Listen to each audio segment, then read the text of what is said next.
Profil Komjen Agus Andrianto, Kabareskrim yang selidiki kasus kematian Brigadir J.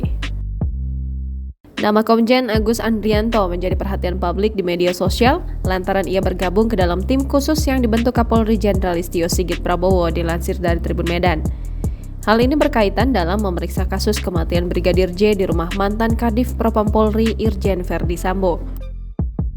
Komjen Agus Andrianto adalah perwira tinggi Polri yang menjabat sebagai Kepala Badan Reserse Kriminal Polri sejak 18 Februari 2021.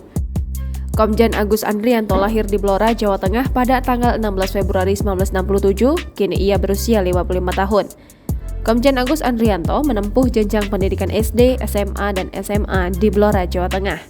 Komjen Agus Andrianto merupakan anak ke-11 dari 12 bersaudara dari pasangan Sukarsono Sri Sudaryati.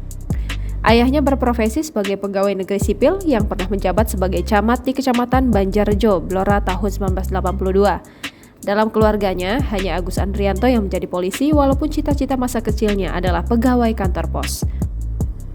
Agus Andrianto merupakan lulusan Akademi Kepolisian tahun 1989 yang berpengalaman dalam bidang reserse.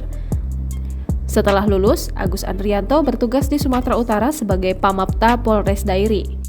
Agus Andrianto juga pernah bertugas sebagai Kapus Kodalops Polres Lampung Selatan, Kasat Serse Poltabes Medan, hingga Kapolres Metro Tangerang. Tak hanya itu, Agus Andrianto pernah menjabat sebagai Wakapolda Sumatera Utara 2017. Selang setahun, Agus Andrianto berhasil menjabat sebagai Kapolda Sumatera Utara dan menggantikan Irjen Paulus Waterpauw. Berkat kerja kerasnya, Agus Andrianto berhasil menjabat sebagai Kepala Pemelihara Keamanan pada 6 Desember 2019. Bahkan, nama Agus Andrianto pernah diajukan oleh Kompolnas sebagai calon Kapolri pengganti Jenderal Idham Aziz. Pada akhirnya, Agus Andrianto dilantik menjadi Kabareskrim menggantikan Listio Sigit.